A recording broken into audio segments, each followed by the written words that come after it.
মক্কা ও মদিনার পর জেরুজালেমের আল আকসা মসজিদকে ইসলামের তৃতীয় গুরুত্বপূর্ণ ধর্মীয় স্থান হিসেবে বিবেচনা করা হয়। প্রতিবছর ফিলিস্তিন এবং পৃথিবীর বিভিন্ন দেশ থেকে হাজার হাজার মুসলিম আসেন এই মসজিদ প্রাঙ্গণে। মসজিদটি ফিলিস্তিনি প্রতিরোধের প্রতীক হিসেবেও দেখা হয়। বহু বছর ধরে আল আকসা প্রাঙ্গণে ইসরায়েলি বাহিনী ও ফিলিস্তিনিদের মধ্যে সংঘর্ষ ও সহিংসতার ঘটনা ঘটছে, কিন্তু এই এলাকাটি এত স্পর্শকাতর কেন? এর জন্য ফিরে তাকাতে হবে ইতিহাসের দিকে। মসজিদুল আকসা বা বাইতুল মুকাদ্দিস মুসলমানদের জন্য অত্যন্ত গুরুত্বপূর্ণ একটি জায়গা। এই মসজিদের বহু ফজিলতের কথা কোরআন হাদিসে বর্ণিত হয়েছে। ফিলিস্তিনের মসজিদুল আকসা হল মুসলিমদের প্রথম কিবলা, যার দিকে মুখ করে রাসূলুল্লাহ সাল্লাল্লাহু আলাইহি ওয়াসাল্লাম ও সাহাবীরা 10 বছর নামাজ আদায় করেছেন।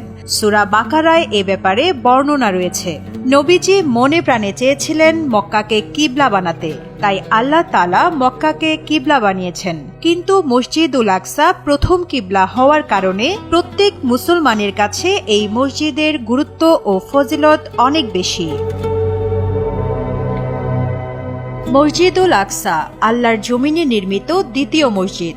ইতিহাসে প্রথম নির্মিত মসজিদ মসজিদুল হারাম।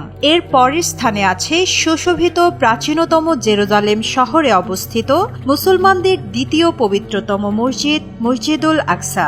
এই দুই মসজিদ নির্মাণে সময়ের ব্যবধান 40 বছর। এক প্রশ্নের জবাবে আবু যর গিফারি রাদিয়াল্লাহু তাআলা আনহুকে বলেছিলেন, মহানবী হযরত মুহাম্মদ সাল্লাল্লাহু আলাইহি ওয়াসাল্লাম,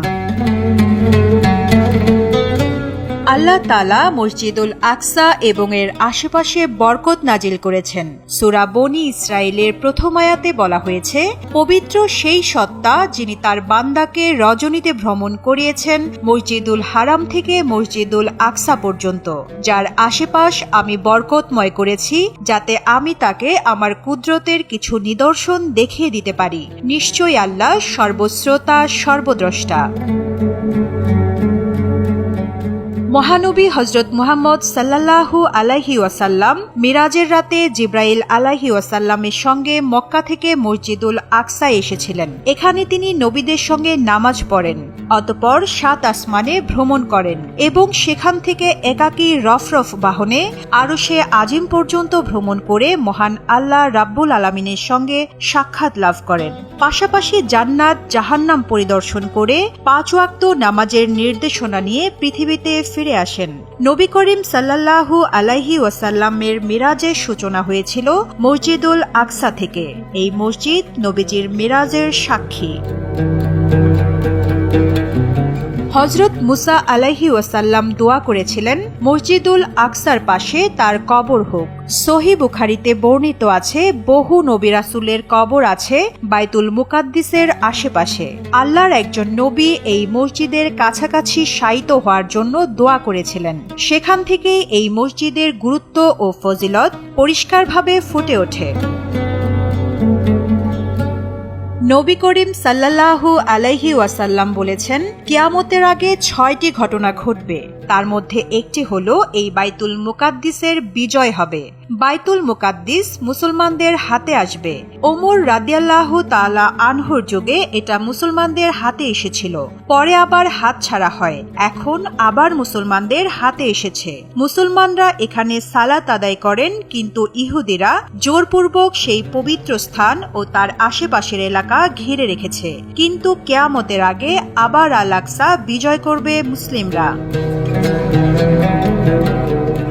আল আকসা মসজিদে সফর করা জায়েজ আছে সওয়াবের উদ্দেশ্যে। পৃথিবীর কোনো মসজিদ বা কবরে দূর থেকে সওয়াবের উদ্দেশ্যে সফর করার নিয়ম নেই, কিন্তু সওয়াবের উদ্দেশ্যে সফর করা জায়েজ আছে 3টি মসজিদে: মসজিদুল হারাম, মসজিদে নববী এবং আল আকসা। এই মসজিদে সফরকারীকে আল্লাহ বিশেষ সওয়াব দান করে থাকেন। মসজিদুল আকসায় নামাজ আদায় করলে আল্লাহ তাআলা তার সওয়াব 500 গুণ বাড়িয়ে দেন। এই মসজিদে কেউ 1 রাকাত সালাত আদায় করলে তার 500 রাকাত সালাত আদায়ের সমান সওয়াব আল্লাহ তাআলা লিখে দেন। আল আকসা মসজিদে যারা সালাত আদায় করবেন, আল্লাহর নবী হযরত মুহাম্মদ সাল্লাল্লাহু আলাইহি ওয়াসাল্লাম তাদের জন্য দোয়া করে গেছেন। আব্দুল্লাহ ইবনু আমর রাদিয়াল্লাহু তাআলা আনহু থেকে বর্ণিত, রাসূলুল্লাহ সাল্লাল্লাহু আলাইহি ওয়াসাল্লাম বলেন, যখন সুলাইমান ইবনু দাউদ বাইতুল মুকাদ্দিসের নির্মাণ কাজ সম্পন্ন করলেন, তখন তিনি আল্লাহর কাছে 3টি বিষয়ে প্রার্থনা করলেন: তার মতো শাসন ক্ষমতা এবং এমন রাজত্ব যা তার পরে কাউকে প্রদান করা হবে না, এবং সালাত আদায়ে একনিষ্ঠ মনে উক্ত মসজিদে আগমনকারীর পাপ মোচন করে তার জন্মের দিনের মতো নিষ্পাপ করার প্রার্থনা করেছেন। নবীজি সাল্লাল্লাহু আলাইহি ওয়াসাল্লাম বললেন, আল্লাহ তার আবেদনের ভিত্তিতে তাকে 2টি প্রদান করেছেন, তৃতীয়টিও কবুল করবেন বলে প্রত্যাশা করছি। সুনানে ইবনু মাজাহ, হাদিস 1479। নবী করিম সাল্লাল্লাহু আলাইহি ওয়াসাল্লাম থেকে বিশুদ্ধ সূত্রে বর্ণিত হয়েছে, বাইতুল মুকাদ্দিস ও এর আশেপাশের এলাকা হলো হাসরের ময়দান, পুনরুত্থানের জায়গা। হাসরের ময়দানের সূচনা এখান থেকে হবে। এই ফিলিস্তিন থেকেই শুরু হবে কিয়ামত।